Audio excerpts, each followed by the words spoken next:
ওকে। আহ আমরা সরাসরি একটু মডিউলে চলে যাই। এসইও গত ক্লাসগুলো নিয়ে আমরা দেখছি কিওয়ার্ড রিসার্চ থেকে শুরু করে আমরা এআই কিভাবে এসইও তে ইন্টিগ্রেট করে এই ব্যাপারগুলো না দেখা হয়েছে। ঠিক আছে, সো আমরা নেক্সট স্টেপ বাই স্টেপ আগাবো। আজকে এসইওর হচ্ছে 4 নম্বর ক্লাস। ঠিক আছে, আজকে আমরা আলোচনা করবো হচ্ছে অন পেজ এসইও নিয়ে। আমরা কিওয়ার্ড রিসার্চ টোটালি 2টা ক্লাসে কমপ্লিট করছি। সাথে এখন 2026 সালে এআই কিভাবে এসইও তে কাজ করতেছে, বা এআই কিভাবে ইন্টিগ্রেট করতেছে, বিভিন্ন ওয়েবসাইটকে কিভাবে রেফার করতেছে, কিভাবে গুগল এআই ওভারভিউতে আমরা প্রয়োজন অনুযায়ী তথ্য পাচ্ছি, সাথে ওয়েবসাইট রেফারিং পাচ্ছি। সব এই সব ব্যাপার নিয়ে আলোচনা করা হয়েছে গত ক্লাসে, এইও জেইও এবং এআইও। আজকে আমরা চলে যাব অন পেজ এসইও তে। অন পেজ এসইও ক্লাস আছে হচ্ছে কয়টা? 3টা ক্লাস আছে। এটা অনেক বেশি ইম্পর্ট্যান্ট। আপনারা প্রথমের দিকে বলছিলাম যে এসইওর পার্ট বাই পার্ট আপনি চাইলে কাজ করতে পারবেন, সেটা হইতে পারে অন পেজ এসইও অথবা কিওয়ার্ড রিসার্চ অথবা টেকনিক্যাল এসইও অথবা লোকাল এসইও। ঠিক আছে, এছাড়াও আছে হচ্ছে ব্যাকলিংক। ব্যাকলিংকও অনেক বৃহৎ একটা কাজ, ওইখানে আপনারা কাজ করতে পারবেন। সো এক্সপার্টাইজের জায়গা এখানে অনেক আছে। আপনারা যতটুকুই শেখেন বা যাই শেখেন, ভালোভাবে শেখেন। ঠিক আছে, ক্যামেরাতে চলে আসেন, অনেক দেখি ক্যামেরাতে নাই। আর মনোযোগ দিয়ে ক্লাস করেন। ঠিক আছে, ওকে।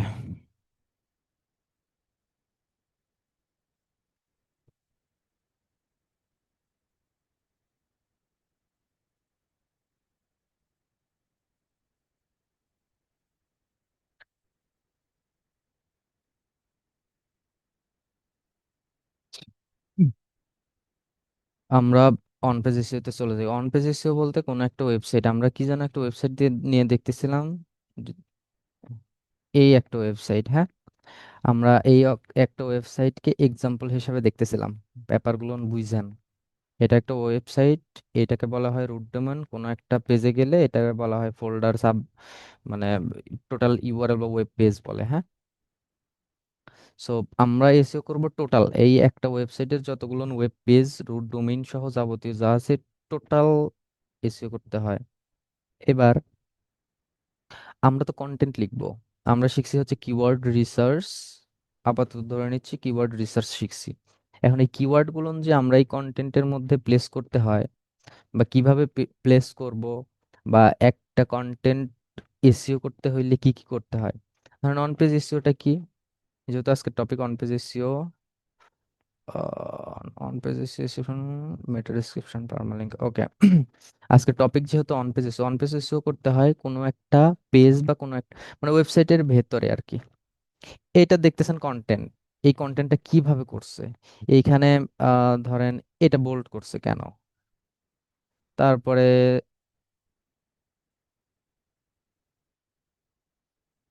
এইখানে লিঙ্ক করছে কেন, অথবা এখানে ইমেজ দিছে কেন, বা ইমেজ কিভাবে দিতে হয়। ঠিক আছে, তারপরে এইখানে এই হেডিং দিছে কেন।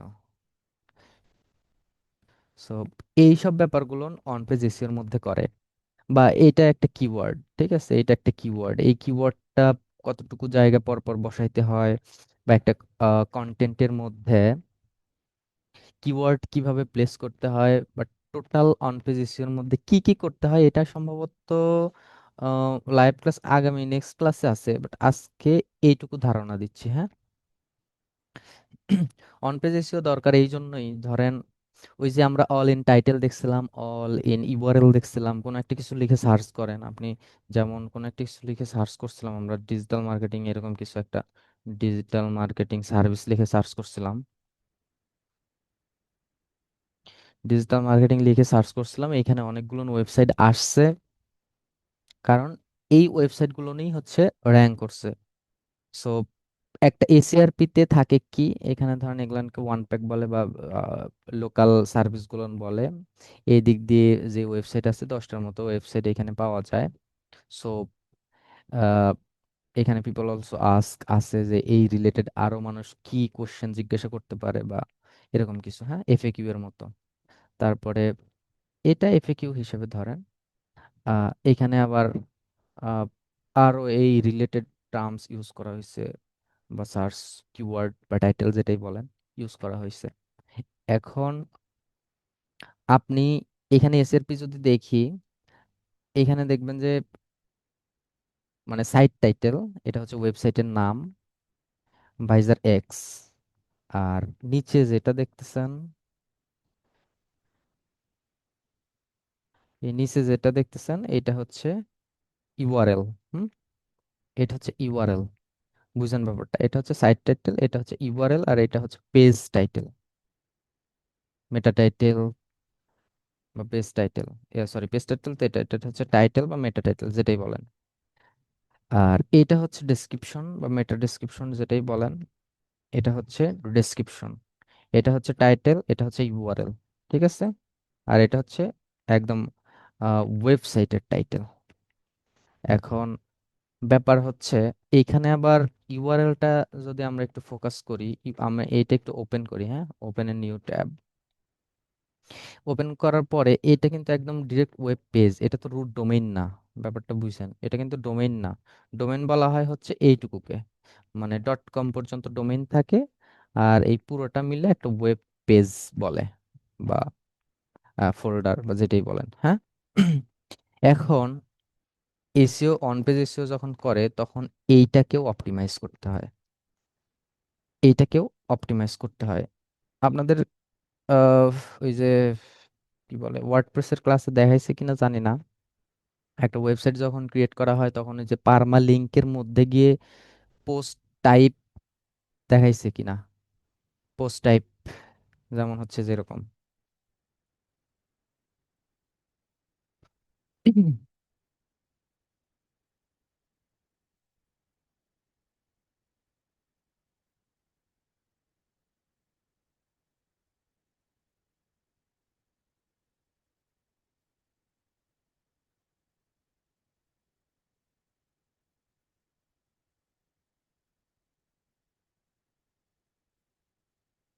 যেমন এইখানের মধ্যে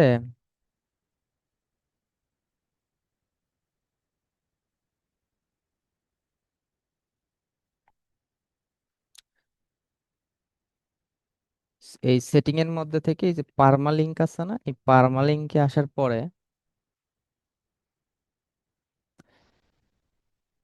এইখান থেকে যে পোস্ট নেম, আপনাদের একটা ওয়েবসাইট যখন ক্রিয়েট করবেন তখন এইটা থাকতে পারে বা এইটা থাকতে পারে বা এগুলা, অথবা এরকম, অথবা এরকম থাকতে পারে।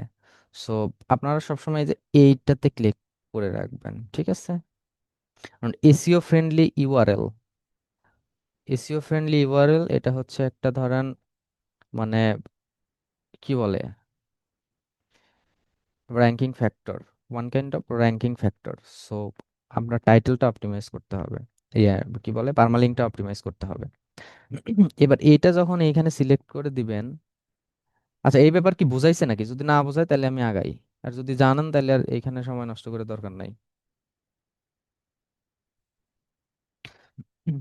পোস্ট নেম যখন এটা দিবেন তখন এরকম মানে ফ্রেন্ডলি থাকবে, ঠিক আছে? আর যখন হচ্ছে এটা দিবেন, যখন হচ্ছে এটা দিবেন তখন দেখা যাচ্ছে এই পাওয়ার একটু যখন এটা দিবেন তখন আপনার এই স্ল্যাশের পরে, এই স্ল্যাশের পরে এই লেখাটা থাকবে, যেমন হচ্ছে যে আর্কাইভ, তারপর হচ্ছে /1 2 3 অ্যাড হবে। আবার যদি এটা দেন তাহলে পোস্টের সাথে ডেট শো হবে, কোনো একটা পোস্ট করলে এখানে ডেট শো হবে। এই ওয়েবসাইটে যদি এটা সিলেক্ট করে দেওয়া থাকতো তাহলে ইউআরএল স্ট্রাকচারটা এরকম থাকতো না, তখন ডেট শো হতো, হ্যাঁ, সামনে অথবা পিছনের দিকে। আবার এরকম সেম ভাবে যে দেওয়া আছে দেখেন কোনটা সিলেক্ট করলে কি হবে। আর যদি এইটা দেন তাইলে একদম সিম্পল পোস্ট, আপনি যেটা দিবেন সেটাই হবে। ওকে, আচ্ছা, এটা গেল হচ্ছে ইউআরএল। ইউআরএল এ আমরা যখন কাজ করব, এইটা আসলে স্ট্রাকচারটা কিভাবে মেনটেন করতে হয় বা কিভাবে বসাইতে হয় বা কোন পোস্টে আমরা কি স্ট্রাকচার বসাবো, এগুলা আমরা কিন্তু লাইভ দেখবো। এখানে যে আমি জাস্ট এখন আইডিয়া দিচ্ছি, বাট আমরা লাইভ অন পেজ এসেও একদম পুরাটা দেখবো, ঠিক আছে? ওকে, এটা গেল হচ্ছে আপনার ইউআরএল এর পার্ট। এবার টাইটেল, মেটা ডেসক্রিপশন, পারমা লিঙ্ক। এটাকে অনেকেই বলবে হচ্ছে পারমালিঙ্ক এইটুকু, ডট কম এর পরে এইটুকু, অনেকেই বলে হচ্ছে পারমালিঙ্ক। এটার আরেকটা নাম আছে, সেটা হচ্ছে স্লাগ। হ্যাঁ, এটার একটা নাম আছে, সেটা হচ্ছে স্লাগ। এই অন পেজ এসইওটা করবো কিভাবে? অন পেজ এসইও করতে হইলে আমাদের চলে যাইতে হবে হচ্ছে, আমি পুরোটা দেখাচ্ছি না, নেক্সট ক্লাসে পুরোটা কমপ্লিট করে দেখাবো। এখন ব্যাপার হচ্ছে অন পেজ এসইও করতে হইলে আমাদের সর্বপ্রথম লাগবে হচ্ছে আমরা কি টাইপের কন্টেন্ট লিখবো, আর এসইও কিওয়ার্ড লাগবে। আপনাদের এই যে কিওয়ার্ড রিসার্চ করতে বলছিলাম না, আপনারা কি কিওয়ার্ড রিসার্চ করছেন? অনেকেই করছেন। এখন আমি ধরেন একটা একটা টপিকের উপর লেখালেখি করব, এটা তো একটা টপিক, এই টপিকটা হচ্ছে digital marketing agency in Bangladesh, এই একটা টপিকে কভার করছে, কোনো কিছু লিখে বা ডিজাইন করে কমপ্লিট করছে। আবার ধরেন যদি এদের কোনো ধরনের ব্লগ সেকশনে যায়, এখানে অনেক টপিক আছে, যেমন আমরা দুই একটা একটু যদি দেখি।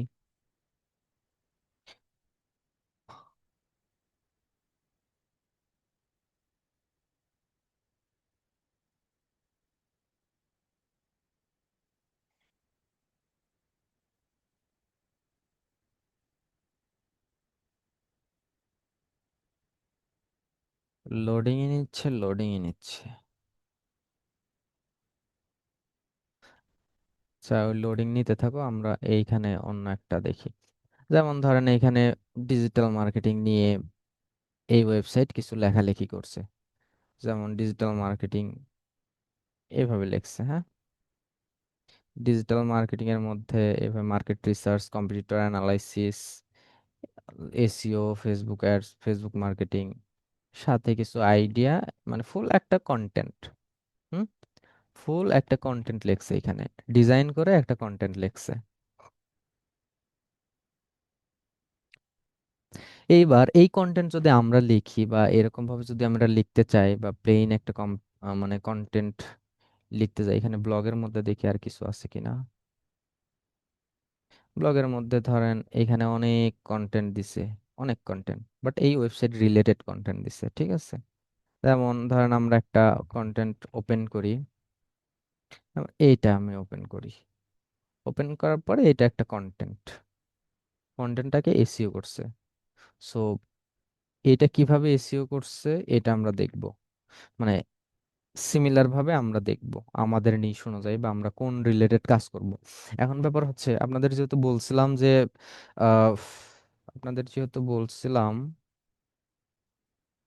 কিওয়ার্ড রিসার্চ করতে, আপনারা কোনো তো একটা মেইন টপিকের আন্ডারে কিওয়ার্ড রিসার্চ করছেন, তাই না? এবার আমি ধরেন কিওয়ার্ড রিসার্চ করব একটা টপিকের ওপর, ওই টপিক নিয়ে লিখবো, কিওয়ার্ড প্লেস করব, টোটাল অন পেজ এসইও করব।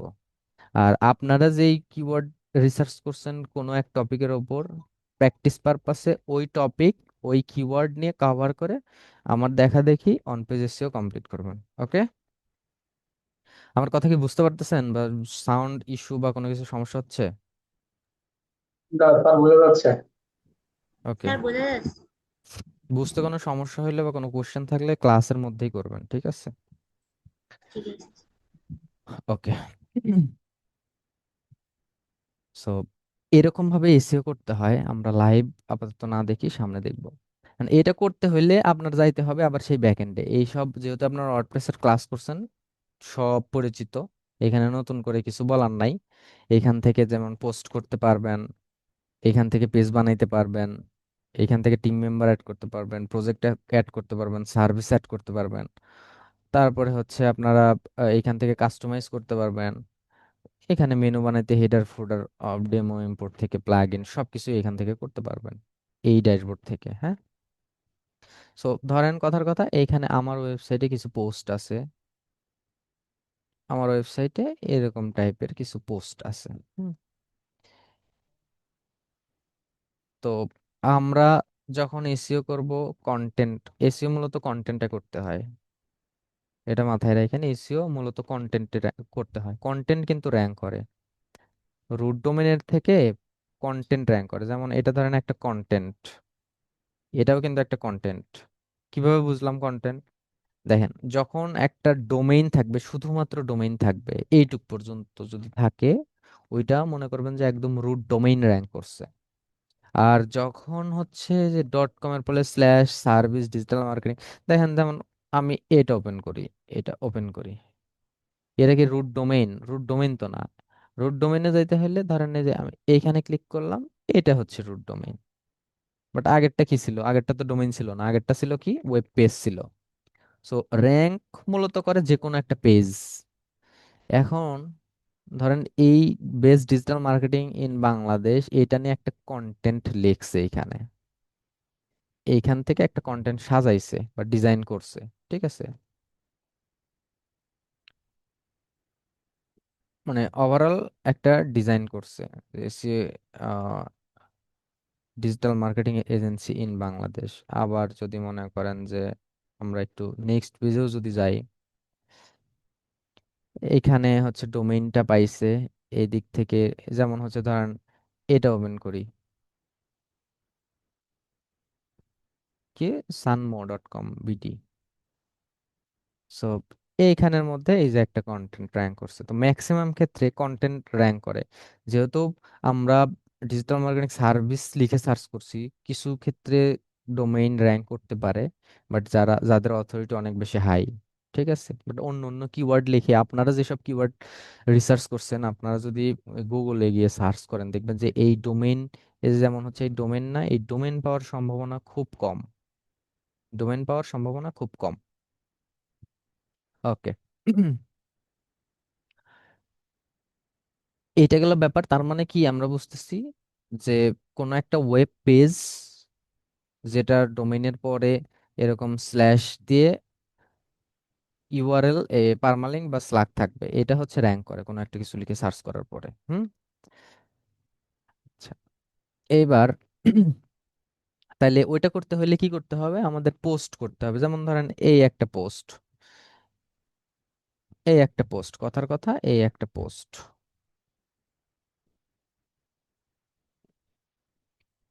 এই একটা পোস্ট যদি হয়,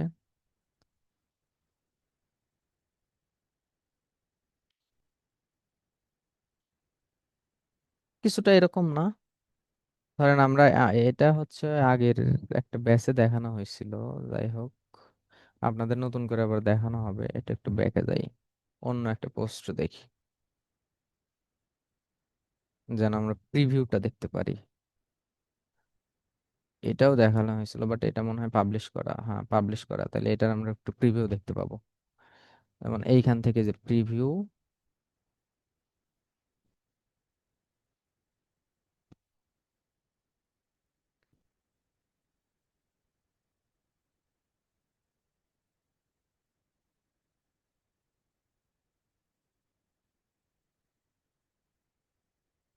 এটা একটা প্রিভিউ। এই যে একটা পোস্ট আসছে এখানে, হ্যাঁ আমার এখানে ডিজাইন করা আছে একটু, যার কারণে এখানে সাইডে বা এরকম দেখতে পাচ্ছেন।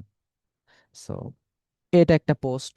এখন যদি র্যাঙ্ক করে তাইলে ওই যে ওইরকমই, আমরা কোনটা দেখছিলাম, এই যে এরকম ওয়েবসাইটে যে লাস্টের দিকে এরকম থাকে, তো আমারটাতেও তো আছে, digital marketing service, business going your online, আছে তো। সো এইটা করছি মূলত এই ব্যাকএন্ডে এসে, এই যে ব্যাকএন্ডে এসে করছি।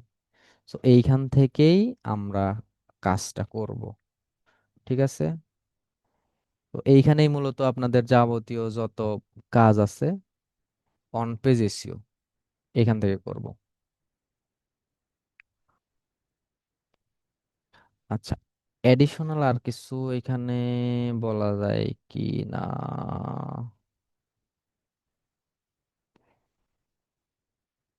আচ্ছা, এবার অন পেজ এসইও কি জন্য করা হয়? অন পেজ এসইও মূলত এই কন্টেন্টটা র্যাঙ্ক করার জন্য। এখন এইখানে যদি আসে, তাহলে ধরেন এটা লেখা হয়েছে কি, ডিজিটাল মার্কেটিং স্ট্র্যাটেজি নিয়ে। আমরা ডিজিটাল মার্কেটিং আমরা বলি যে মুখস্থ করার বিষয় না, এখানে একটু স্ট্র্যাটেজি বা ব্রেইন খাটাতে হয়। এখন ধরেন কারোর দরকার যে আসলে সে ডিজিটাল মার্কেটিং স্ট্র্যাটেজি সম্পর্কে জানতে চায়, সেই ক্ষেত্রে ধরেন কথার কথা লিখলো যে digital marketing strategy, digital marketing strategy লিখলো। লেখার পরে এখানে ধরেন অনেক ওয়েবসাইট আছে। আমার ওয়েবসাইট এটা তো আপনাদের ক্লাস করাইতে করাইতে দেখানো, ঠিক আছে। সো এটা ইন্ডেক্সে করানো হয় নাই, সো যার জন্য এসিআরপি তে আসে না, হ্যাঁ।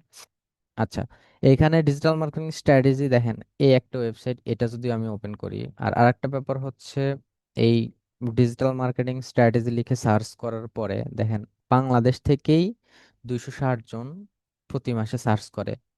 তাহলে সার্চ করে আমার ওয়েবসাইটে গিয়ে কি লাভ? দেখেন এখানে ডলারের সাইন দেখতেছেন, এটা তো পিপিসি। সো যারা গুগল অ্যাডসেন্স নিয়ে কাজ করে, ওয়েবসাইটে যদি অ্যাডসেন্স অ্যাপ্রুভ হয়, তখন এইটা লিখে সার্চ করে কোনো আমার ওয়েবসাইটে যদি যায়, আমার ওয়েবসাইটে যদি যায়, যাওয়ার পরে আমার ওয়েবসাইট যদি কোনো অ্যাড দেখায়, তার জন্য আমি কিছু সেন্ড করে পাবো, হ্যাঁ। এমনও কিছু টপিক আছে যেটার সার্চ ভলিউম অনেক বেশি হাই। সো কথার কথা ধরেন ডিজিটাল মার্কেটিং নিয়ে আবার কেউ ওই অ্যাড দেখায় না তো, কারণ ডিজিটাল মার্কেটিং নিয়ে ধরেন আমার ওয়েবসাইটে গেল, অ্যাড দেখলো, কারণ অ্যাড দেখলে তখন তো ডিজিটাল মার্কেটিং রিলেটেড অ্যাড চলে আসবে আমার ওয়েবসাইটে। তো আমি দিচ্ছি ডিজিটাল মার্কেটিং সার্ভিস, এখন অন্য ডিজিটাল মার্কেটিং সার্ভিসের যদি অ্যাড চলে আসে আমার ওয়েবসাইটে, তাহলে তো কনভার্ট হয়ে তার ওয়েবসাইটে চলে যাবে বা তার কাছে চলে যাওয়ার সম্ভাবনা থাকে। তো যার কারণে এই রিলেটেড কন্টেন্টে অ্যাড মানে নিয়ে নিশ নিয়ে কেউ কাজ করে না অ্যাডসেন্সের জন্য, হ্যাঁ। অন্য অন্য আরো অনেক নিশ আছে, ওগুলো নিয়ে কাজ করে, বাট ওইটা আলাদা টপিক, যাই হোক। আবার তো দেখেন এইখানে কিন্তু অনেক বেশি সার্চ ভলিউম, সাথে দেখেন ডলারের ইয়েটাও বেশি। সো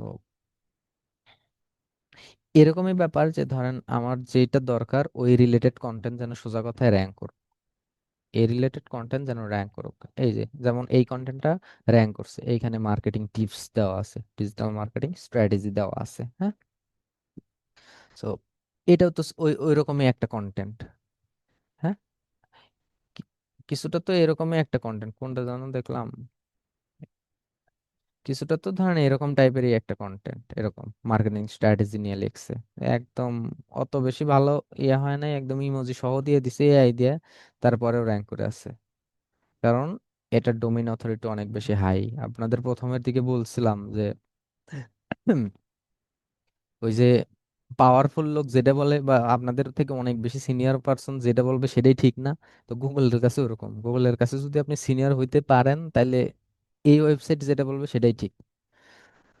তো ওই লেভেল পর্যন্ত যাইতে হবে। এখন আপনি চাচ্ছেন যে ডিজিটাল মার্কেটিং স্ট্র্যাটেজি নিয়ে যদি আমি গুগলে সার্চ করি, তাহলে এটা র্যাঙ্ক করতেছে, তাই না? আপনি মনে মনে ভাবতেছেন যে আমার একটা নতুন ওয়েবসাইট, আমি সেম দিব। সেম না, সেম দিলে তো কপিরাইট ইস্যু আসবে, সেম দিতে হয় না। আপনি চাচ্ছেন যে আমি দেশের সর্বোচ্চ সেরা কন্টেন্ট রাইটার, এটা লিখছে তো এই যে লাডা বি, আপনি এর থেকেও ভালো যে কন্টেন্ট রাইট করে তাকে দিয়ে লেখাবেন, এর থেকে অনেক সুন্দর করে। এটা তো ফেক নেম দিছে, এটা জীবনেও এটা না, হুদাই নাম দিছে একটা, কারণ কন্টেন্ট দেখেই বুঝতে পারতেছি। সো আপনি চাচ্ছেন যে এনার থেকেও বড় ফেক কাউকে দিয়ে লেখাবেন, লেখানোর পরে আপনি কন্টেন্ট পাবলিশ করবেন, পাবলিশ করার ধরেন ইন্ডেক্স হইতে যতটুকু সময় লাগে ততটুকু সময় পরে গুগলে এসে সার্চ করবেন, আপনার ওয়েবসাইট যা আসবে ওরকমটা না। কারণ এই ওয়েবসাইটের অথরিটি আপনার ওয়েবসাইটের থেকে বেশি। যেমন ধরেন আমরা দেখছিলাম কি ডিএপিএ চেকারতে দেখি যে ওয়েবসাইটের অথরিটি কেমন। সো ধরেন এখানে আমরা ডোমেইনটা ইয়ে করলাম, এখানে একটা ক্যাপচা আসবে, দেখছেন ডোমেইন অথরিটি প্রায় 70, ডোমেইন রেটিং 91, এই ডোমেইনের বয়স হচ্ছে 21 বছর 8 মাস। সো এইটাতে না যতটুকু র্যাঙ্কিং ফ্যাক্টর কাজ করবে আপনার ওয়েবসাইটে, তো একটা নতুন ডোমেইন নিয়ে বা নতুন কন্টেন্ট নিয়ে যখন আপনারা কাজ করবেন, তখন প্রথম অবস্থায় 3 মাসের মতো স্যান্ড বক্সে থাকে, মানে আপনাকে 3 মাস যাচাই করবে যে কি অবস্থায় আছে। আর চাচ্ছেন যে ইয়ে করতে, সো আপনাদের প্রথমেই যে কন্টেন্ট লিখলেন, পাবলিশ করলেন, র্যাঙ্ক করবো ওরকমটা না, আপনার পুরো A to Z set up ঠিকঠাক মতো করতে হবে। আ- আমি ওই যে বলছিলাম না যে কিওয়ার্ডের ডিফিকাল্টি কম নিতে, যখন আস্তে আস্তে ডোমেনের এই অথরিটি বাড়বে তখন ডিফিকাল্টি বেশি নিতে। দেখছেন, ডোমেইন অথরিটি আছে যার কারণে এই সব, কোনটা দেখলাম যেন, এটাই নাকি,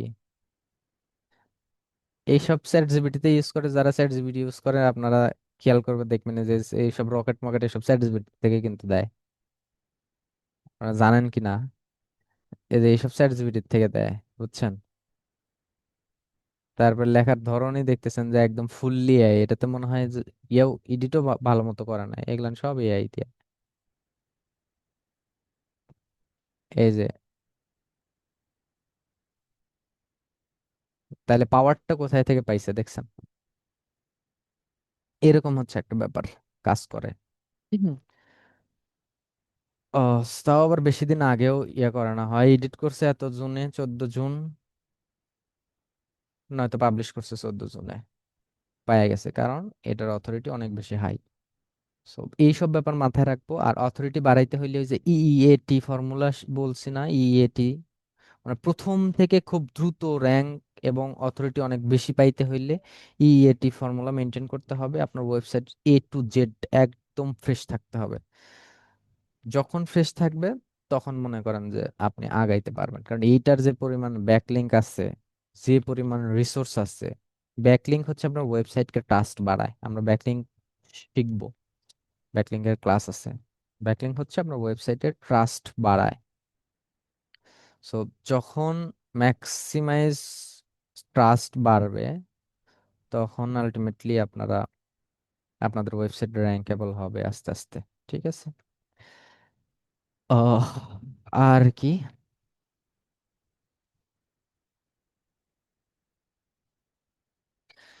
আপনাদের তো দেখি ভালোই, কোনো কোশ্চেন মোশন করেন না, তার মানে খুব সুন্দর বোঝেন নাকি? বাচ্চাদের মতো প্রশ্ন করেন তো দেখি কেমন পারেন।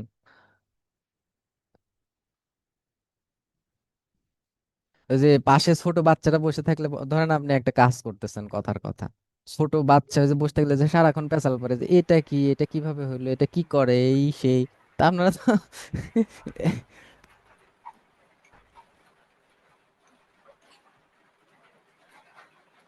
স্যার, ওয়েবসাইটের জন্য যে ডোমেন কেনা হয়, ধরেন জি, একটা ওয়েবসাইটের জন্য একবারই ডোমেন কেনা হয় নাকি আহ, কোনো মেয়াদ আছে? আচ্ছা, এই যে এরকম উল্টা পাল্টা হইলেও প্রশ্ন করবেন, সমস্যা কি? ধরেন একটা ওয়েবসাইট, একটা ওয়েবসাইটের ডোমেন থাকবে হচ্ছে একটাই, একটা ওয়েবসাইট ডোমেন থাকবে একটাই, বাট আপনারা, আপনাদের হচ্ছে যে ডোমেন হোস্টিং কেনার ব্যাপারে কথা বলছে কিনা জানি না সঠিক। এখানে ধরেন কথার কথা হচ্ছে, আমরা ডোমেন হোস্টিং নিয়ে যখন বলছেন, আমরা একটা ওয়েবসাইটে যাই, কথার কথা এটা একটা ওয়েবসাইট, এরকম শত শত ওয়েবসাইট আছে। হচ্ছে ধরেন কিছু কিছু এগুলান আগে কাটি, ট্যাব অনেক বেশি হয়ে গেছে।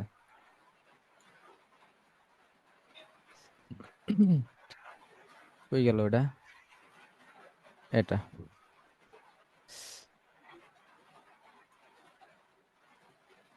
ধরেন কথার কথা, এই একটা ওয়েবসাইট এইখান থেকে ডোমেন হোস্টিং কেনে, বাট এইখানের সার্ভার তো আর বাংলাদেশি সার্ভার নাই। সার্ভার নিয়ে কি আলোচনা করছে? সার্ভার কি জিনিস, সার্ভার বুঝি? না স্যার করে নাই। না স্যার, সার্ভার বুঝি না। সার্ভার বোঝেন না? সার্ভার বলতে হচ্ছে আপনি যে এইখানে, এ- ধরেন আমি যে এখানে কোনো একটা কিছু লিখে সার্চ করলাম, ধরেন এই ডোমেনটা কপি করলাম, নতুন একটা ট্যাব নিলাম, ট্যাব নিয়ে পেস্ট করলাম, ইন্টার দিলাম। ইন্টার দেওয়ার পরে যে এটা যে শো করতেছে, এটা যে শো করতেছে, এটার তো একটা নির্দিষ্ট নির্দিষ্ট হচ্ছে স্টোরেজ আছে, এটার নির্দিষ্ট একটা স্টোরেজ আছে। তারপরে হচ্ছে এই লেখাগুলো যে শো করাচ্ছে, এখানে ছবি ইমেজগুলো যে শো করাচ্ছে, এইটা, এটার একটা লোকেশন না থাকে। এটার একটা লোকেশন থাকে, যেই লোকেশন থেকে আমাকে দিচ্ছে ডাটাটা। এই পুরো ধরেন কোনো কারণবশত দেখেন না কোনো একটা ওয়েবসাইট মানে কাজ করতেছে না, 404 আসছে, 404, 404 বললে ভুল হবে, এখানে 500 সার্ভার ইরো, 500 এরকম সার্ভার ইরো, এরকম এরকম দেখছেন কিনা বা কখনো? ইরোর কয়েক রকমের থাকে। একটা হচ্ছে 2xxx, এটা হচ্ছে আপনার মানে নর্মাল, এটা ভালো। আছে হচ্ছে 300, তারপর আছে 404, 400, অনেকেই বলে হচ্ছে 400 বা 400, অথবা 404, 500, 5xx। তো এরকম কয়েক রকমের ইরোর আছে, ঠিক আছে। তার মধ্যে একটা আছে হচ্ছে 500 ইরোর, সেটা হচ্ছে সার্ভার ইরোর। কোনো কারণবশত এইখানে এইটা যেই সার্ভারে হোস্ট করা আছে, ওই সার্ভারে কোনো কারণবশত, কথার কথা, সার্ভারটা বন্ধ হয়ে গেল। আমি যে এটার থেকে কিনতেছি, এখান থেকে যে ডোমেইন বা হোস্টিং হোস্টিং যে কিনতেছি, এর তো নির্দিষ্ট একটা লোকেশন আছে, যে এই লোকেশন থেকে এই ইয়েটা দিচ্ছে। তো ওইটাই সার্ভার। আর একটু যদি বিস্তারিত ভাবে, সার্ভার কয়েক রকমের থাকে। যেমন হচ্ছে ডেডিকেটেড সার্ভার আছে, তারপরে হচ্ছে আহ, মানে হোস্টিং এর যে ব্যাপারটা, শেয়ার্ড শেয়ার্ড আছে, শেয়ার্ড হোস্টিং আছে। তারপরে হচ্ছে এডাব্লিউএস আছে। সো এরকম টাইপের আছে, এক একটা এক এক জায়গায় থেকে সার্ভ করে, ঠিক আছে। যেমন আপনার ওয়াইফাই লাইন চালান, ওটা ধরেন আপনি তো রুমে বসে থেকে চালাচ্ছেন, বাট নেট পাচ্ছেন কই থেকে? তাদের অফিস থেকে না? তাদের অফিস থেকে তো পাচ্ছেন। এখন এইটা আপনি যেখান থেকেই ওপেন করেন, এই একটা ওয়েবসাইট যেখান থেকে ওয়েব করেন, বাট এটা ট্রিট করতেছে, তো এটা তো আমরা কিনছি, তাহলে এটার তো একটা নির্দিষ্ট লোকেশন আছে, যে ওই লোকেশনে হিট করতেছি। এই সোজা কথায় আমরা ডোমেন লিখে সার্চ দিই বা কোনো কিছু লিখে সার্চ দিই, সার্চ দেওয়ার পরে যে নির্দিষ্ট একটু সময় লাগে না, সাথে সাথে তো আসে না। এটা লিখে সার্চ করলে সাথে সাথে কি আসছে, এই যে একটু সময় লাগছে না, এইটা চলে গেছে ওই সার্ভারে। সার্ভারে চলে যাওয়ার পরে ওইখান থেকে বলছে যে emrafi.seo.com লিখে কেউ সার্চ করছে, তাহলে এর মধ্যে কি কি আছে তার ডিসপ্লেতে যেন শো হয়, সিম্পল হিসাব। এটা হচ্ছে সার্ভার, মানে যেই লোকেশনে এই হোস্টিং এর সার্ভ করা আছে। হোস্টিং তো অনেক রকমের আছে, আমি যে বললাম না, এইটা হচ্ছে সার্ভার। সো কি যেন বলতে লাগছিলাম সার্ভারের, ভুলে গেছি। আচ্ছা যাই হোক, ওই যে কি যেন বলছিলেন, আচ্ছা ডোমেনটা ব্যাপারটা দেখাই এইখানে। যেমন হচ্ছে ধরেন ডোমেইনের আবার এক্সটেনশন আছে, .net আছে, .com আছে, .shop আছে। ধরেন কথার কথা, এইখান থেকে আমি একটা ডোমেইনের নাম দেই, যেমন হচ্ছে ধরেন আমি এটা লিখে সার্চ দিই।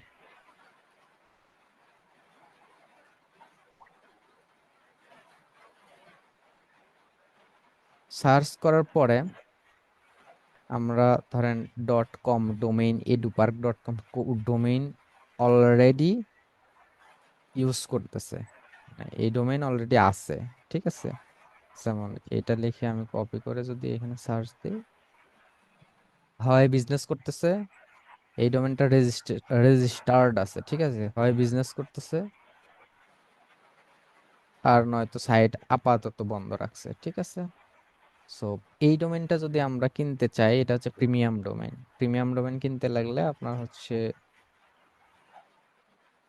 1 লাখ, না, না, 10,000, 10,945 ডলার লাগবে এটা কিনতে হইলে, edupark.com ডোমেইন কিনতে হইলে।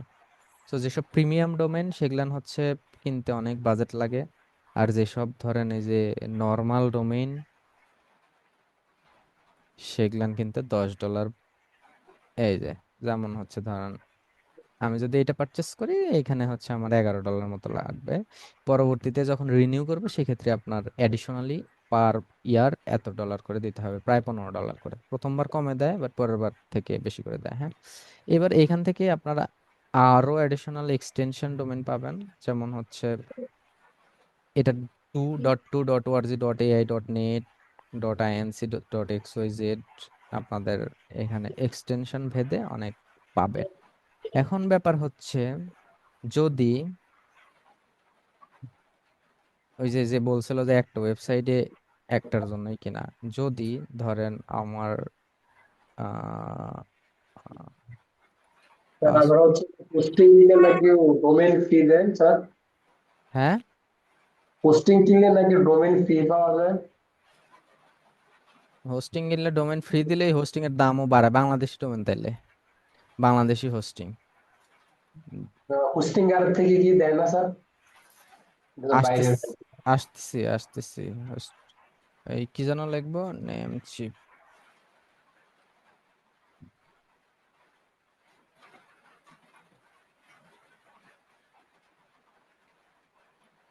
পাসওয়ার্ড তো সেভই করা নাই দেখতেছি, পাসওয়ার্ড তো আমি ভুলে গেছি।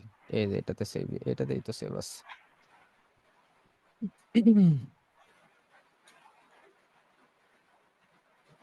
ভেরিফিকেশন কোড গেছে।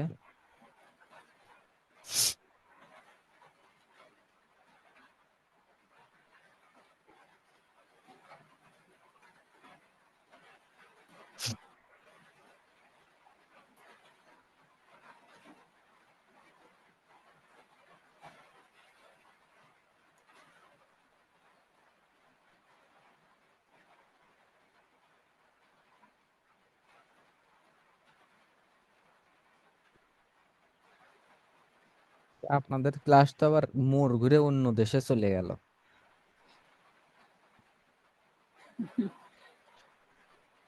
এই দেখেন এখানে হোস্টিং এর কিছু ব্যাপার থাকে, যেমন শেয়ার্ড হোস্টিং, তারপর রিসেলার, ভিপিএস, ডেডিকেটেড সার্ভার, এরকম টাইপের অনেক হোস্টিং আছে। হুম। এইবার ধরেন কথার কথা, আপনারা হচ্ছে শেয়ার্ড হোস্টিং কিনবেন। শেয়ার্ড হোস্টিং মানে সার্ভার থাকবে একটা, বাট শেয়ার্ড করে করে দিবে। আর ডেডিকেটেড মানে একটা সার্ভার, আপনার একটা হোস্টিং আপনার জন্য ডেডিকেটেড ভাবে তৈরি করা। আর শেয়ার্ড বলতে ওই যে, যেমন হচ্ছে আপনারা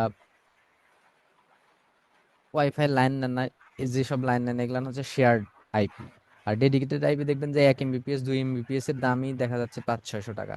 আর এমনিতেই নর্মাল যেগুলা নিচ্ছেন এগুলা দেখা যাচ্ছে 20 এমবিপিএস 500 টাকা দিয়ে নিচ্ছেন, এরকম ব্যাপার। হ্যাঁ, সো যখন হোস্টিং নিবেন ব্যাপারগুলো একটু দেখেন এখান থেকে।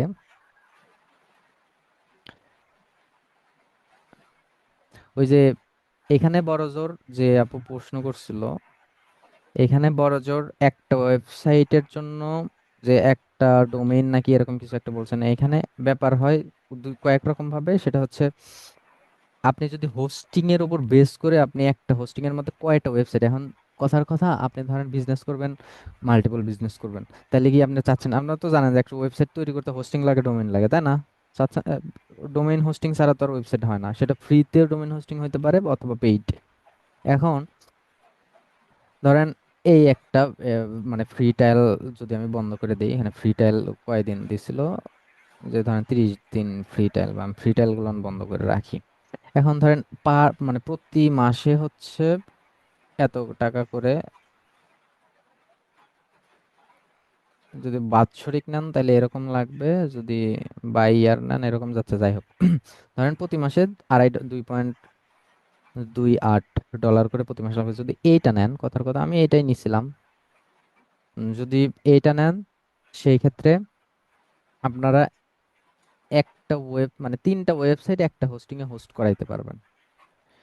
ব্যাপারটা বুঝছেন, যে আপনার যে বারে বার যে প্রত্যেকটা ওয়েবসাইটের জন্য যে আপনার আলাদা আলাদা করে হোস্টিং নেওয়া লাগবে ওরকমটা না। যেমন যদি এটা নেন, এটা নিলে আপনারা আনলিমিটেড একটা হোস্টিং কিনবেন, এই হোস্টিং এর আন্ডারে আপনার যত ইচ্ছা তত ওয়েবসাইট বানাইতে পারবেন। বাট ডোমেইন থাকবে একটা, ওয়েবসাইট থাকবে একটা। একটা ডোমেইন মানে একটা ওয়েবসাইট।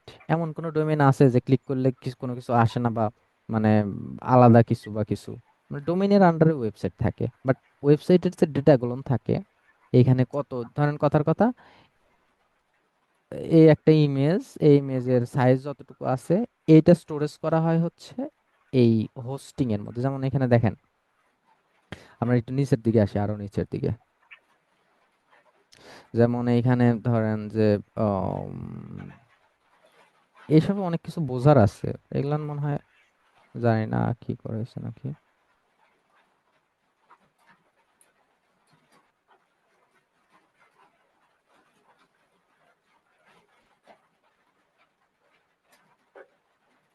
এই যে যেমন হচ্ছে যে ডিস্ক স্পেস, হুম, স্পেস, সরি। এখানে ধরেন আছে যে এসএসডি, তারপরে হচ্ছে স্টোরেজ কই, এই যে ক্লাউড স্টোরেজ, আপনার সি প্যানেলে গেলে স্টোরেজটা দেখা যায় যে কতটুকু পর্যন্ত আমার স্টোরেজ ফাঁকা আছে। এখানে ব্যান্ডউইথের ব্যাপার থাকে, ব্যান্ডউইথ কি এগুলো আসলে জানা উচিত, এসএসডি কিভাবে কাজ করে। এখন যে যে ব্যাপার এটা গেল হচ্ছে আপনার এইসব সার্ভার হচ্ছে ইউএসএ সার্ভার, ঠিক আছে। ধরেন আপনি অ্যাফিলিয়েট করবেন, অথবা আপনি চাচ্ছেন যে আপনার বিজনেসটা আছে হচ্ছে ইউএসএ বেস, ঠিক আছে, আপনার বিজনেসটা ধরেন কথার কথা ইউএসএ বেস। সেই ক্ষেত্রে যে আপনি এই যে বাংলাদেশি যে হোস্টিঙ্গার বা যেমন হচ্ছে ধরেন বাংলাদেশি ডোমেন হোস্টিং সার্ভিস, ধরেন ডোমেন হোস্টিং প্রোভাইডার দিলাম, এইখানে ধরেন হোস্ট সেবা আছে, তারপরে হচ্ছে হোস্টিঙ্গার আছে। এখানে বাংলাদেশে অনেক কম টাকায় টাকায় পাবেন, যেমন এই হোস্ট সেবা থেকে আমার নেওয়া আছে, হোস্ট সেবা থেকেই তো মনে হয় নিচ্ছি না, হোস্ট সেবা থেকে আমার সম্ভবত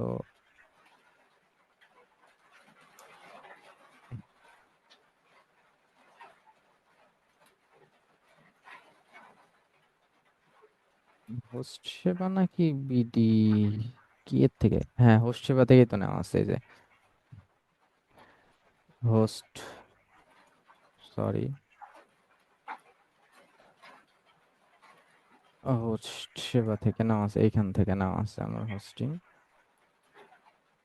এইখান থেকে আপনারা ধরেন এই যে শেয়ার্ড হোস্টিং বিডিআইএস বাজেট হোস্টিং, দেখেন এইখান থেকে আপনারা দেখেন সার্ভার আলাদাভাবে সিলেক্ট করে দিতে পারবেন। হ্যাঁ, সার্ভার আলাদাভাবে সিলেক্ট করে দিতে পারবেন, ধরেন আপনি যখন বাংলাদেশে সার্ভার নেন তাহলে এরকম, আর যদি ইউএসএ সার্ভার নিতে চান তাহলে ইউএসএ সিলেক্ট করে দিতে পারবেন। এগুলান অনেক বড় ব্যাপার ভাই এসব, আর এখানে অনেক কিছু আছে।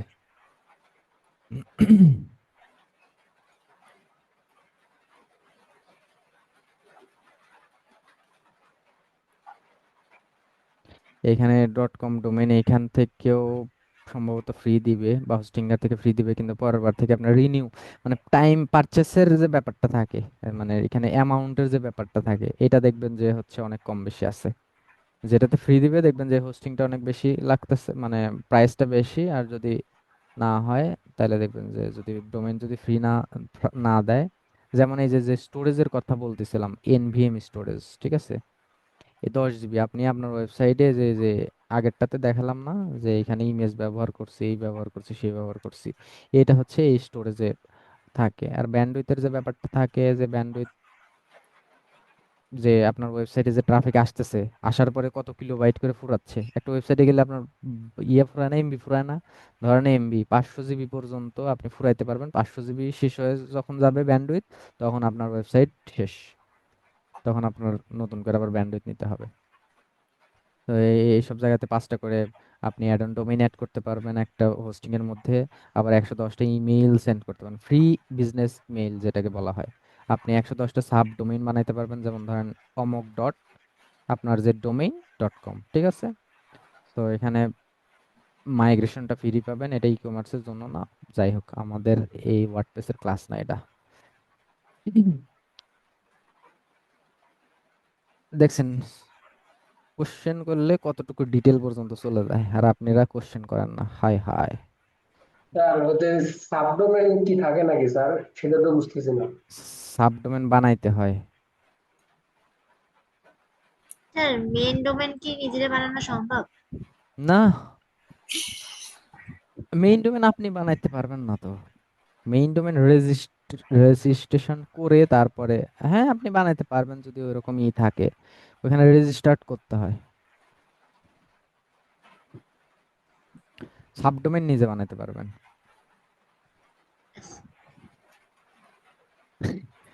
এসইও ক্লাস, ওয়েবসাইট ক্লাস হয়ে যাচ্ছে। ডিএপিএ কি, ডিএপিএ তো এর আগে বুঝাইছি, যে একটা ডোমেইন অথরিটি আর হচ্ছে পেজ অথরিটি। ডোমেইন অথরিটি হচ্ছে ওয়েবসাইটের একটা শক্তি, মানে রুট ডোমেইনের শক্তি। ওই যে দেখালাম না যে 69 সম্ভবত নাকি কত যেন দেখলাম একটা ওয়েবসাইটের, তো ওইটা হচ্ছে ডিএ। হ্যাঁ। আর আমি যদি কোনো একটা পেজের ইউআরএল লিখে দিতাম তাহলে ওইটা থাকতো পেজ। আমি ওই জন্য প্রথম দিন বলছিলাম যে আমি যেগুলান ক্লাস করাবো একটা বুঝতে যদি সমস্যা হয় পরের ক্লাসগুলো বুঝবেন না। সেম কাহিনীটাই হয়েছে, ঠিক আছে। আমি ডিএপিএ কিন্তু বলছি কোনটা কি। আর কারো কোনো কোশ্চেন না? কারো কোনো কোশ্চেন? ওয়ার্ডপ্রেস, ওয়ার্ডপ্রেস নিয়ে ক্লাস করাইলে তো করাই নাই যায়, কিন্তু ওয়ার্ডপ্রেস আমি অত বেশি আহামরি বুঝি না, বাট যতটুকু বুঝি ততটুকু বুঝি।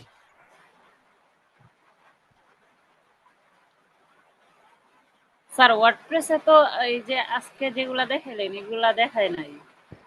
দেখাই নাই দেখলেন, সমস্যা কি? আরো অনেক কিছুই আছে না দেখানো হইতে পারে। সো আপনি যেহেতু প্রশ্ন করছেন একটু বিস্তারিতই বললাম। স্যার একটা কোশ্চেন ছিল যে ওয়ার্ডপ্রেস দিয়ে যদি কোনো ওয়েবসাইট বানাই, তো জি। সেই ক্ষেত্রে কি সুবিধা, আর এইচটিএমএল দিয়ে জাভাস্ক্রিপ্ট দিয়ে এগুলা দিয়ে যদি একটা ওয়েবসাইট বানাই, মানে পার্থক্যটা কি, এক্সট্রা কি মানে পার্থক্য থাকে? ওকে। যেহেতু ওয়ার্ডপ্রেসের কোশ্চেন করছেন তারপরেও বলে দিচ্ছি। সেটা হচ্ছে ওয়ার্ডপ্রেস একটা হচ্ছে সিএমএস, কন্টেন্ট ম্যানেজমেন্ট সিস্টেম। শুধুমাত্র ওয়ার্ডপ্রেসই না, এখানে আপনার শপিফাই, এটা হচ্ছে কন্টেন্ট ম্যানেজমেন্ট সিস্টেম।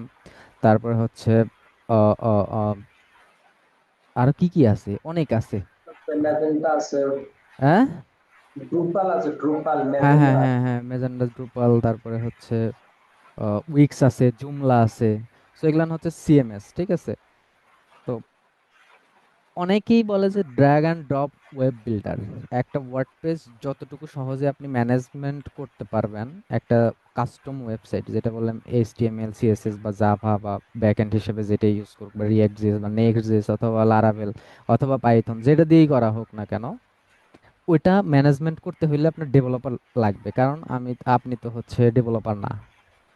সো পার্থক্য এটাই। আর আরো আরো বেশ কিছু পার্থক্য আছে, সেটা হচ্ছে আপনি আহ, কি বলে, কোডিং করে যতটুকু না ডায়নামিক করতে পারবেন ওটা নিজের ইচ্ছা মতো কাস্টমাইজ করতে পারবেন। আপনি বিশেষ ধরেন, করে স্ট্যাটিক থেকে মনে ডাইনামিক করে হচ্ছে কোডের মাধ্যমে, স্যার। হ্যাঁ, সিএসএস। এখন কথার কথা, আপনি ধরেন এই কি বলে, ওয়ার্ডপ্রেস ওয়েবসাইটটাও ডাইনামিক করতে পারবেন। কেমনে করতে পারবেন? অ্যাডিশনাল সিএসএস দিয়ে। এখন আপনি তো ধরেন কোড জানেন না, তাহলে আপনি অ্যাডিশনাল সিএসএস বসাবেন কিভাবে? এটা একটা কোশ্চেন। আর আরেকটা ব্যাপার হচ্ছে, ধরেন কাস্টম ওয়েবসাইট, বিশেষ করে ই কমার্স বেস যেসব ওয়েবসাইট হয় সেগুলো হচ্ছে কাস্টম ওয়েবসাইটের আওতায় পড়ে। আরও একটা সুবিধা হচ্ছে কাস্টম ওয়েবসাইটের সিকিউরিটি বেশি। একটা ওয়ার্ডপ্রেস ওয়েবসাইট যতটা না সহজে হ্যাক করা যায়, একটা কাস্টম ওয়েবসাইট ততটা সহজে হ্যাক করা যায় না। আবার স্পিডের কথা যদি চিন্তা করেন তাইলে স্পিডটা ভালো থাকে, অনেক ক্ষেত্রে স্পিডটা ভালো থাকে কাস্টম ওয়েবসাইটে। তারপরে ম্যানেজমেন্ট করা কাস্টম ওয়েবসাইট একটু কঠিন, ওয়ার্ডপ্রেসটা সহজ।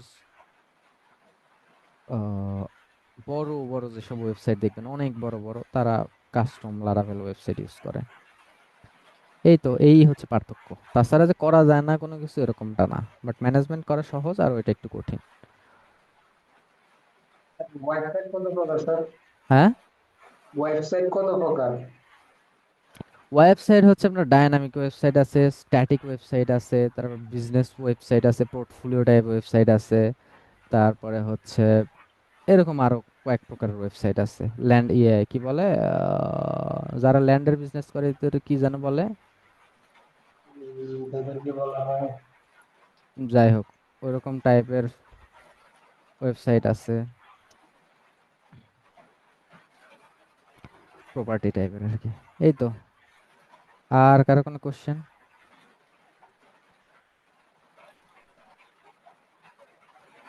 ওয়েবসাইটের মধ্যে কয়টি অংশ থাকে, স্যার? এগুলান গুগলকে সার্চ করেন।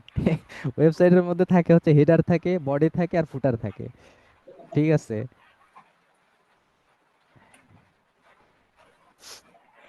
এই হচ্ছে অবস্থা।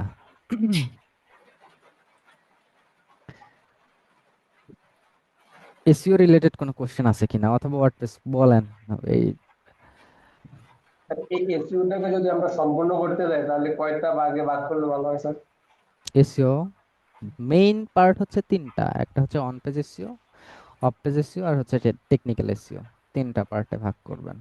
আবার এই তিনটা পার্টের মধ্যেও আলাদা আলাদা ভাবে সাব ভাবে ভাগ করা যায়, যেটা আমি ক্লাস শুরু করার প্রথমে বলছিলাম যে আপনারা আলাদা আলাদা সেগমেন্ট এক্সপার্টাইজ হইতে পারেন, ওগুলো হচ্ছে আলাদা আলাদা সেগমেন্ট। স্যার জি। স্যার আমার কোশ্চেনটা হচ্ছে, স্যার আপনি যে দেখাইলেন যে ওটা বুঝি নাই, পোস্টে গিয়ে কি আমরা ওই লেখাটা কপি পেস্ট করব যে ওয়ার্ডপ্রেসে? কোন পোস্টে গিয়ে এগুলানের কথা এসি, বলতেছেন? জি জি জি। হ্যাঁ, এটা কি এই হয়েছে? লেখাটা মানে লেখাটা কোথায় গিয়ে লিখবো এটাই বুঝি নাই। এটা কি করছি, এটা একটা পোস্ট। আমরা এই যে এই লেখাটা গিয়ে এই যে এর মধ্যে দাঁড়ান, আমি একটু ড্যাশবোর্ডের মধ্যে যাই। একটা পোস্ট কোথায় করে? পোস্ট করা দেখায় নাই? হ্যাঁ, দেখাইছে স্যার, তাহলে এই স্যার যে দেখাইছে। হ্যাঁ, পোস্ট অপশনে, হ্যাঁ পোস্ট হ্যাঁ, এই যে অপশনে গিয়ে পোস্টের মধ্যে গিয়ে অ্যাড পোস্ট। আচ্ছা অ্যাড পোস্ট। না স্যার, আমি ভাবতেছি যে পার্মালিংকের যে মানে স্ল্যাশের পরে যে পার্মালিংকটা আসছে, হ্যাঁ। এটাকে আমরা আরেকটা পেজ ক্রিয়েট করতে হবে এই নামে? না। আচ্ছা আচ্ছা, বুঝতে পারছি। আচ্ছা হ্যাঁ স্যার, আমার এটা কনফিউশন ছিল, আমি ভাবছি যে ওইটা মানে একটা পেজ ক্রিয়েট করে তারপর হয়তো এটা করছেন। পেজ না, আচ্ছা, পেজ পেজ আর পোস্টের মধ্যে কিন্তু পার্থক্য আছে। জি জি জি। একটা পেজের মধ্যে অনেকগুলো পোস্ট থাকতে পারে, বাট পোস্ট মানে পেজ আলাদা একটা জিনিস। যেমন হচ্ছে ধরেন এইখানে একটা ওয়েবসাইটে যে এরকম গুলো হচ্ছে পেজ। যেমন ধরেন এই যে হোম, এটা একটা পেজ। তারপরে হচ্ছে এটা সরে না কে তোর, যেমন কন্টাক্ট মি, এটা একটা পেজ। এগুলো হচ্ছে পেজ। আর পোস্ট হচ্ছে, দেখাচ্ছি। পোস্ট ধরেন আমি ব্লগের মধ্যে আসলাম,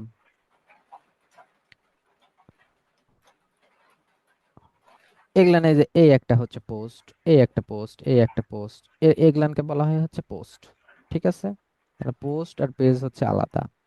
সো আমরা এই পোস্টের মধ্যে অনেকগুলো পোস্ট করতে পারবো, ক্যাটাগরি ধরে ধরে পোস্ট করতে পারবো। আমি চাচ্ছি যে এই পোস্টটা এই ক্যাটাগরির মধ্যে যাবে বা এটার আন্ডারে যাবে, ওটা আমরা করতে পারবো।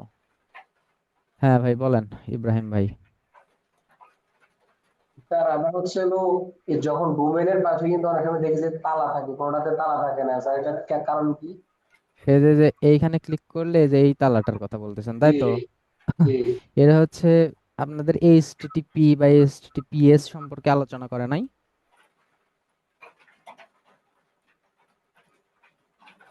না স্যার, এখন তো স্মরণ নাই স্যার।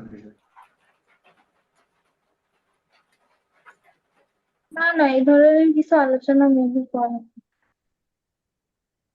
আচ্ছা। এখানে তালা, এসএসএল সার্টিফিকেট, এরকম জাতীয় কিছু? না না, করিনি। ও, আবার আর এক জ্বালা। আচ্ছা। এটা হচ্ছে আপনার আহ, যেমন এইখানে যদি আমি ডবল ক্লিক করি, এখানে দেখেন কি আছে, যে এইচটিটিপিএস আছে না? আর এইখানে তালার এই জায়গায় কি লেখা আছে, যে কানেকশন ইজ সিকিউর আছে না?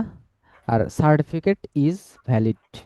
ওকে, এবার এই ব্যাপারটা নিয়ে আলোচনা করি। সি প্যানেলে এখন আর গেলাম না, কারণ হোস্ট এডার সি প্যানেল কয়দিন পর পর আপডেট হয়ে যায় তো। সো ওইটা যদিও বা আমার ক্লাস না, তারপরেও আমি আলোচনা করে দিচ্ছি। সেটা হচ্ছে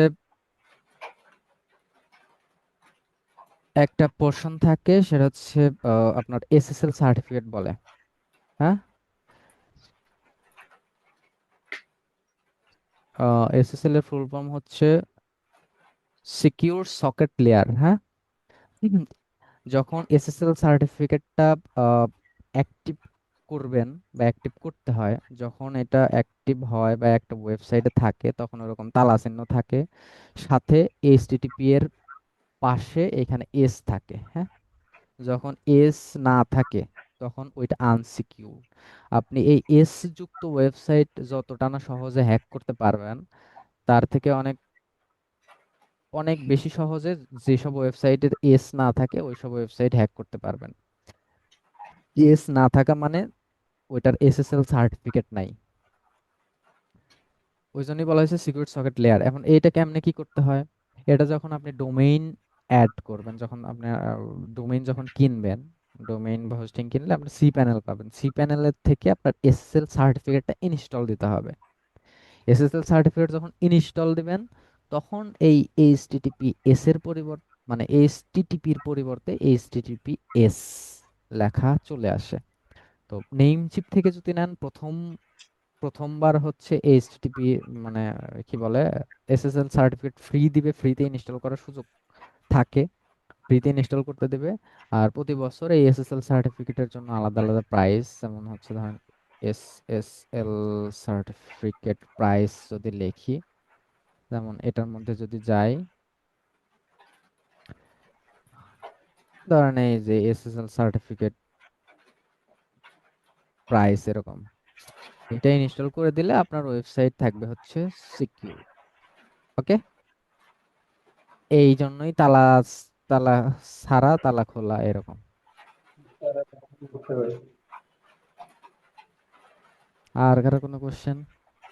স্যার হচ্ছে আমি তো একটা ওয়েব পেজে হচ্ছে হলো দেখি যে লিস্টের মধ্যে দেখি যে অনেক সময় 9টা থাকে 10টা থাকে বা কিসে এরকম কিসে থাকে।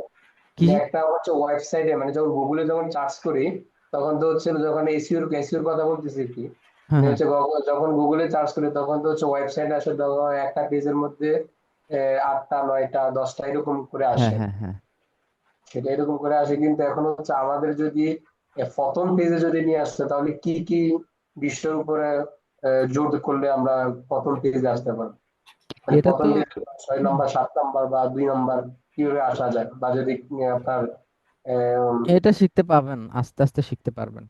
আমি অলরেডি কিছু কিছু ব্যাপার নিয়ে আলোচনা করছি, যে র্যাঙ্কিং ফ্যাক্টর নিয়ে আলোচনা করছি, কারণ একটা ম্যাট্রিক্সের উপরে এখানে প্রথম পেজে আসে না, এখানে অনেকগুলো ম্যাট্রিক্স আছে, সবগুলো ফুল ফিল আপ থাকলে তখনই আসে।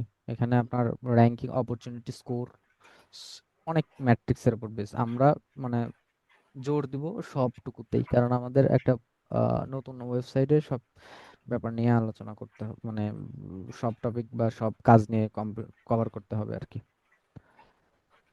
হুম, তাহলে আজকের মতো গুড নাইট, না কি বলেন? আমার ল্যাপটপের চার্জও শেষ, 5% আছে। ক্লাস করতে করতে ফোনের চার্জই শেষ হয়ে গেছে। স্যার একটা কোশ্চেন ছিল। জি, একটা ওয়েবসাইট ক্রিয়েট করার পরে কি ওখানে আর্নিং শুরু হয়ে যাবে নাকি ওটার প্রসেসিং আছে, মনিটাইজেশন আছে, এরকম কিছু? ক্রিয়েট করার সাথে সাথে আর্নিং হবে কেন? কোনো কিছুই ক্রিয়েট করার সাথে সাথে আর্নিং হয় না, ফেসবুক, ইউটিউব, মানে যেটাই হোক, অবশ্যই প্রসেস আছে। এরকম মনিটাইজেশন পেতে কতদিন সময় লাগে? আপনার মনিটাইজেশন পাইতে হলে সর্বনিম্ন 3 মাস পরে আবেদন করতে হবে। আবেদনে যদি আপনাকে, আপনার ওয়েবসাইট যদি উত্তীর্ণ হয়, আপনি তাইলেই করতে পারবেন। আর যদি রিজেক্ট করে দেয়, তাহলে আপনার ওয়েবসাইট কি কি কারণে রিজেক্ট করলো সেগুলো ঠিকঠাক করে আবার একটা নির্দিষ্ট টাইম পরে আবেদন করতে হবে। ঠিক আছে? আর একটা কোশ্চেন স্যার, একটা জি, ওয়েবসাইটের মধ্যে কি কোনো নিশ আছে যে এই নিশটাই স্পেসিফিক এই টপিকগুলোই ক্যারি করবে? না, ওয়েবসাইটের মধ্যে কোনো র্যাঙ্ক নিশ বুঝছি, ওয়েবসাইটের মধ্যে কোনো মানে কি বলে, নিশ থাকে না, নিশ বাইরে থেকে সিলেক্ট করে ওই নিশ অনুযায়ী ওয়েবসাইট বানাইতে হয়। এই এই জিনিসটা স্যার আমার ক্লিয়ার না। ধরেন একটা ওয়েবসাইট ক্রিয়েট করলাম, তারপরে ওখানে যে আমি পোস্টগুলো করব ওটা কি র্যান্ডমলি করা যাবে বিভিন্ন টপিকের উপর? না, করলে করা যাবে, মানে শোনেন এখানে ব্যাপারটা আমি একটু শেয়ার করি। নিশ কত প্রকার, একটা আছে হচ্ছে ব্রড নিশ, একটা আছে হচ্ছে মাইক্রো নিশ, বুঝছেন? যেমন ধরেন আপনি ব্রড নিশ নিয়ে কাজ করতেছেন, ব্রড নিশ কি হতে পারে, হইতে পারে গ্যাজেট ঘর বা এরকম টাইপের, গ্যাজেট ঘর ডট কম। আপনাকে কি স্পেসিফাই করে দিছে যে গ্যাজেট ঘর ডট কম এটার মধ্যে এই বটি হবে না বা খুন্তি হবে না? সবই তো হইতে পারে। আবার যদি আপনি ধরেন স্পেসিফিক যে কোনো একটা আপনার ধরেন গ্যাজেট আইটেমের যে কোনো একটা নিয়ে আপনি কাজ করতেছেন, তাইলে ডোমেইন কেনার সময় আপনি ওই রিলেটেড বা ওই নিশ অনুযায়ী কিনবেন। কেনার পর আপনার যখন ডেমো ইম্পোর্ট করবেন, আর ওয়েবসাইট বানাইতে হলে ডেমো ইম্পোর্ট করতে হয় না? ডেমো ইম্পোর্ট করতে পারেন? জি। তো ডেমো ইম্পোর্ট যখন করবেন, অনেক ডেমো আছে। ডেমোর মধ্যে আপনার নিশ অনুযায়ী যায় কোনটা, গ্লোসারি আইটেম নিয়ে কাজ করতেছেন, ই কমার্স কোন ওয়েবসাইট বানাচ্ছেন, ব্লগ বা পোর্টফোলিও টাইপের ওয়েবসাইট বানাচ্ছেন, ওইখানে তো আছে। সো ওইখান থেকে একটা ডেমো নিয়ে নেবেন, দেখি ডেমো পাই কিনা।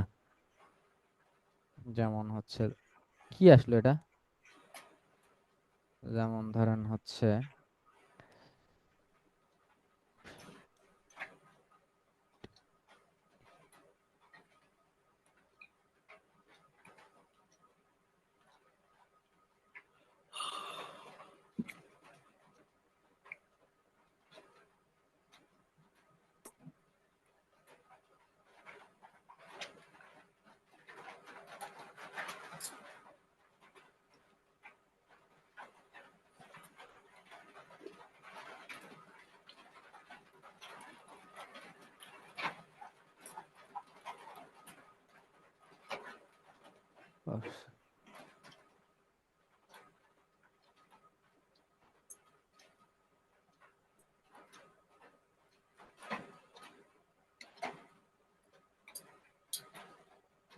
হচ্ছে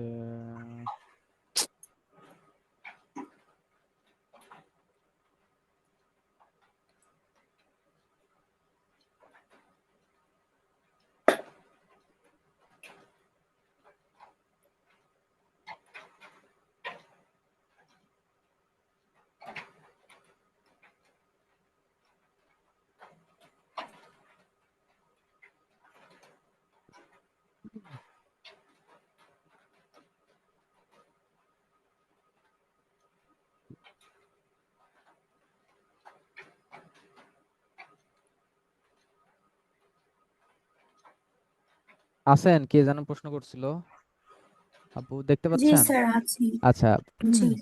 এখানে একটা থিম, ধরেন থিমের নাম হচ্ছে আকিরা থিম, ঠিক আছে? এইবার থিম তো থিম, বাট থিমের মধ্যে নিচের দিকে দেখেন ডেমো আছে।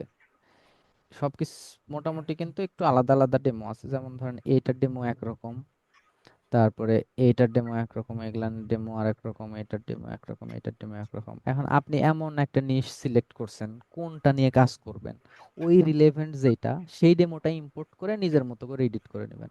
এক কথায় শেষ। বুঝতে পারছেন? জি sir, thank you. Welcome.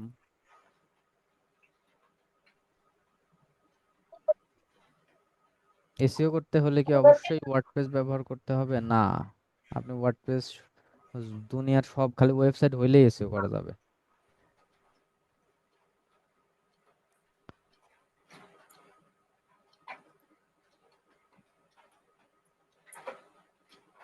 Sir attendance ফর্মটা আমার ল্যাপটপ বন্ধ হয়ে যাবে।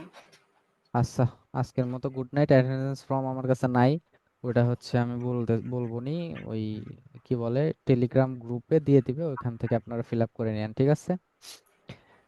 সবাই ভালো থাকেন, সুস্থ থাকেন। আর একটা কোশ্চেন করতাম জি।